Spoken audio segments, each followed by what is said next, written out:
जय श्री राधे। हर हर महादेव। जय माता दी। मित्रों, आप देख रहे हैं अमेजिंग सीक्रेट राज, धर्म संस्कृति एवं ज्योतिष संबंधित चैनल। और आज हम मांगलिक दोष और उसके निवारण वीडियो लेकर के आए हैं। मांगलिक का लक्षण देखते ही लोगों में प्राय भय की धारणा व्याप्त हो जाया करता है। लंबे समय तक प्रतीक्षा के बाद भी विवाह नहीं हो पाता, किंतु शास्त्र मर्यादा अनुसार विवाह संस्कार को अति उत्तम एवं पवित्र माना गया है। इस पर ही पुरुष स्त्री का दाम्पत्य जीवन निर्भर करता है। इसलिए ऐसे पवित्र संबंध बनाने से पूर्व वर कन्या के शुभ अशुभ गुणों और मांगलिक अमांगलिक ग्रहों पर भली भांति विचार कर लेना चाहिए, ताकि वे गृहस्थ सुख एवं आनंद पूर्वक जीवन को व्यतीत कर सके। यदि जन्म कुंडली में मंगल 1, 4, 7, 8, 12 इन भावों में स्थित हो तो उस जातक को उस कुंडली के अनुसार मांगलिक दोष लग जाता है। इस प्रकार साधारणतः 45% व्यक्ति मांगलिक दोष से युक्त होते हैं। वैसे मांगलिक होना कोई विचित्र संयोग नहीं है, परंतु अज्ञानी व्यक्तियों और फालतू की अफवाहों के कारण लोग मांगलिक लक्षण देखते ही भ्रम एवं भय से ग्रस्त हो जाते हैं। लग्ने वै च पाताले जामिभ्यः च अष्टमे कुजे कन्या भर्तु विनाशाय भर्तृ कन्या विनाशकः। तात्पर्य है कि यदि 1, 4, 7, 8 और 12 भाव में मंगल हो तो पति पत्नी का नाश करता है या पति पत्नी का नाश हो जाता है, दो में से एक। अगर मंगल प्रथम भाव में हो तो वह शारीरिक गठन, शारीरिक क्षमता एवं स्वास्थ्य का उद्योतक होता है। ऐसे जातक को मंगल के दुष्प्रभाव से निर्बल स्वास्थ्य, चिड़चिड़ापन, उक्त एवं छठी स्वभाव की स्थिति भोगनी पड़ती है। यदि सप्तम तथा अष्टम भाव का पूर्ण अर्थात 10 से 20 डिग्री मंगल हो तो लड़की की मृत्यु तक हो जाती है। लगन और चौथे भाव से लड़की बीमार रहती है या उसकी संतान नहीं होती या गर्भाशय का बहुत बड़ा ऑपरेशन होता है। सप्तम के मंगल से लड़की की गुप्त इंद्रिया रोग रहते हैं।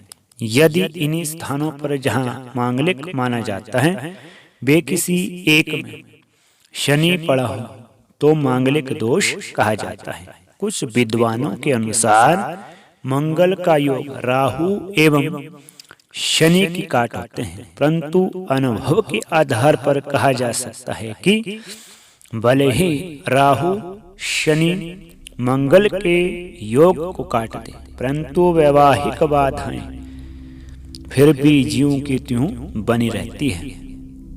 ऐसी विकट स्थिति में विवाह में जो है बड़ी रुकावटें आती हैं। विवाह देर से भी हो सकता है, सगाई होकर टूट जाती है और कई बार तलाक होते होते भी देखे गए हैं। अथवा जिस व्यक्ति के इन भावों में कुंडली के 1, 4, 7, 8, 12 भावों में मंगल हो तो बहुत देर से उसके विवाह के योग बनते हैं। पहले तो उसका मूड ही नहीं होगा कि विवाह करना है, टालता रहेगा। अथवा पति पत्नी जीवन भर एक दूसरे से असंतुष्ट रहते हैं। कभी कभी मांगलिक होने पर भी गृहस्थ जीवन जैसे तैसे चल पड़ता है। विवाह देर से करने पर भी यह दोष खत्म हो जाता है। कहा जाता है कि 28वें वर्ष के बाद मंगल दोष समाप्त हो जाता है। यदि शुक्र की स्थिति अच्छी हो और सप्तम भाव पर शुभ ग्रहों की दृष्टि हो तथा सप्तमेश सप्तम भाव अर्थात अपने ही घर को देखता हो तो पति अथवा पत्नी की मृत्यु नहीं होती। ये बहुधा कुंडलियों में देखा गया है। या कुंडली में मंगल और शनि जो है आमने सामने हो, अतः इस कुंडली में जातक की अपनी पत्नी से बिल्कुल नहीं बनती, वह प्राय पत्नी से अलग रहता है। मंगल तलाक का भी कारक माना गया है, क्योंकि यहाँ शुक्र की स्थिति बहुत अच्छी है। शुक्र बुध के साथ है और उसे बुध देख रहा है। इस प्रकार नीचे दी गई कुंडली में मंगल चतुर्थ स्थान में पड़ा है। यह एक महिला की कुंडली है। इसका पति मांगलिक नहीं है। यहाँ पर गुरु लाभ स्थान में बैठकर सप्तम अथवा अपने घर को देख रहा है। इनकी शादी को 25 वर्ष हो गए हैं। थोड़ा बहुत राहु भी चौथे में बैठकर मंगल को काट रहा है। इस प्रकार मंगल दूसरे भाव में बैठकर भी सप्तम भाव को नुकसान पहुंचा देता है, क्योंकि सातवें भाव से दूसरे भाव यानी अष्टम भाव मृत्यु का भाव बन जाता है। यदि पत्नी या पत्नी का जो कारक ग्रह अच्छी स्थिति में न हो तो सप्तम भाव को भी हानि पहुंचा सकता है।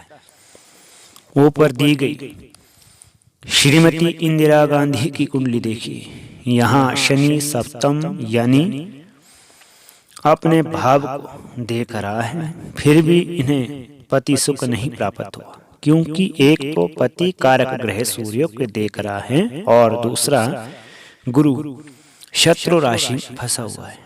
यहाँ केवल मंगल के दूसरे भाव में बैठने के कारण ही इंदिरा गांधी को पति का वियोग मिला। मंगल के विभिन्न भाव इस प्रकार से होते हैं। यदि मंगल प्रथम भाव में हो तो व्यक्ति क्रूर व हिंसक होता है। उसके सिर में चोट लगने का खतरा बराबर बना रहता है। सेहत भी खराब रहती है। दूसरे भाव में मंगल के होने से व्यक्ति की वाणी जो है कठोर होती है। ऐसे कुटुंब सुख नहीं मिलता है। कभी कभी नेत्रों से भी आघात पहुंचाता है। तीसरे भाव का मंगल व्यक्ति को वीर व शक्तिशाली बनाता है, परंतु छोटे भाइयों का सुख प्राप्त नहीं होता है। चौथे भाव में मंगल के होने से व्यक्ति माता पिता एवं भाइयों से वंचित रहता है। उसे मकान संबंधी समस्याओं से भी जूझना पड़ता है। पंचम भाव के मंगल से व्यक्ति की आत्मा कठोर बन जाती है। एक आध संतान की मृत्यु भी हो जाती है या गर्भपात होते रहते हैं। यदि मंगल पर शुभ ग्रहों की दृष्टि रहे तो संतान की मृत्यु नहीं होती, परंतु उसकी सेहत प्राय खराब रहती है। छठे भाव का मंगल शत्रु एवं रोगनाशक होता है। सातवें भाव का मंगल स्त्री घातक या स्त्री को बीमार रखता है। आठवें भाव का मंगल जो है दुर्घटनापूर्ण होता है और स्त्री को भी नुकसान पहुंचाता रहता है। नवम भाव में यदि मंगल बैठा हो तो व्यक्ति को धर्म का कुल मिल जाता है और उसकी संगति प्राय खराब लोगों से ही हो जाती है। ऐसे व्यक्ति तस्करी व जुआ को बुरा नहीं मानते। दशम भाव का मंगल जो है व्यक्ति को कुल दीपक बनाता है। ऐसा व्यक्ति सम्मान पूर्वक जीवन यापन करता है। कभी कभार सरकार से उच्च पद या इनाम भी प्राप्त करता है। 11वें भाव का मंगल जो है लाभकारक रहता है। द्वादश भाव का मंगल व्यक्ति को स्थिर नहीं होने देता है, अर्थात स्थिर प्रज्ञा नहीं हो पाता है। ऐसे व्यक्ति को ना तो गृहस्थ सुख प्राप्त होता है, ना ही शांति पूर्वक जीवन बिता पाता है। उसे कभी भी सुख चैन नहीं मिलता, नेत्रों में खुशी और लाली बनी रहती है। यदि मंगल उच्च का हो तो उस घर को हानि नहीं पहुंचाता जहां वे बैठा हो, मगर जहां वे देखता है उस स्थान को अवश्य हानि पहुंचाता है। जैसे मेष लगन मंगल 10वें भाव में बैठकर 10वें को भी लाभ पहुंचाएगा, मगर चौथे घर को बहुत हानि होगी, क्योंकि चौथे घर पर उसकी नीच दृष्टि पड़ेगी। यदि मंगल अपने घर का हो तो उच्च का होकर मांगलिक असर समाप्त भी हो जाता है।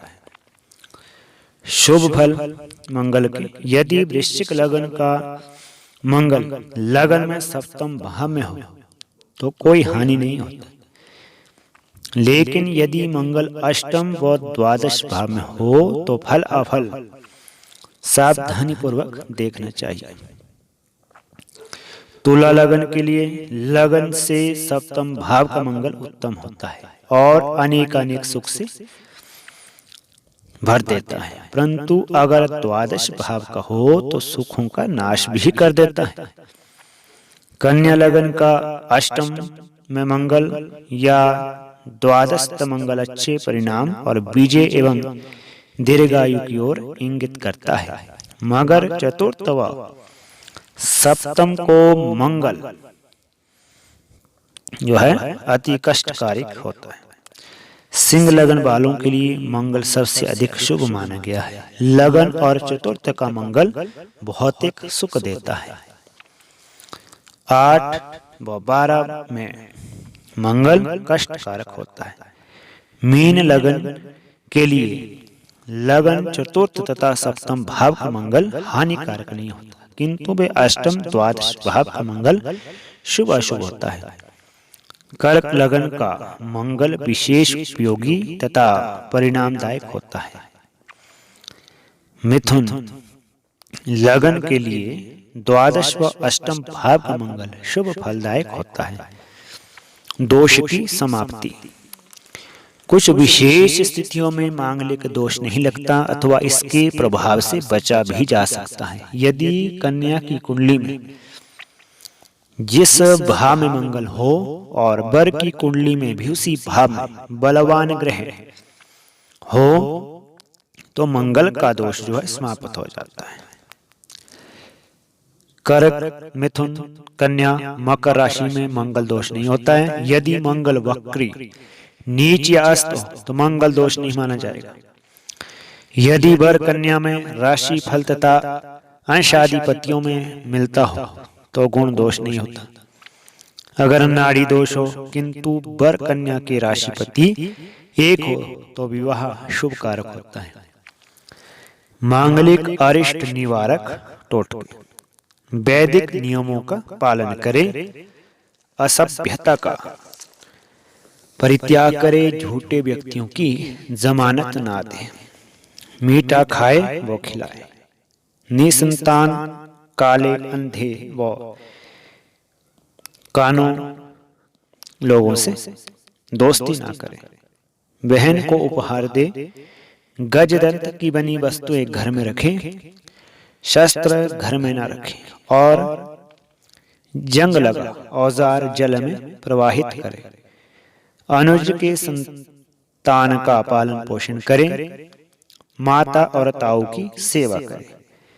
वैदिक नियमों के उपाय, बजरंग बाण का पाठ करे, हनुमान जी के मंदिर जाकर बूंदी या लड्डू का प्रसाद बांटे, हनुमान मंदिर में चोला या सिंदूर चढ़ाए, गायत्री मंत्र का उपांशु जाप करे, दुर्गा सप्तशती का भी पाठ कर सकते हैं।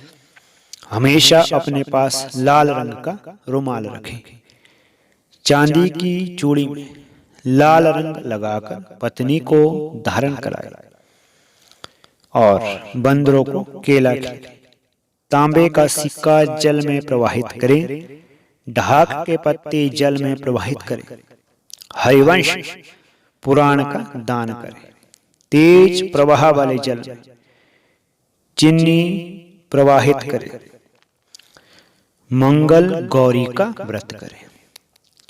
जय श्री राधे, हर हर महादेव, जय माता दी। मित्रों, यदि आपको यह वीडियो पसंद आई हो, ज्ञानवर्धक लगी हो, रोचक लगी हो, तो वीडियो को लाइक करें, शेयर करें और सब्सक्राइब करें। जय माता दी।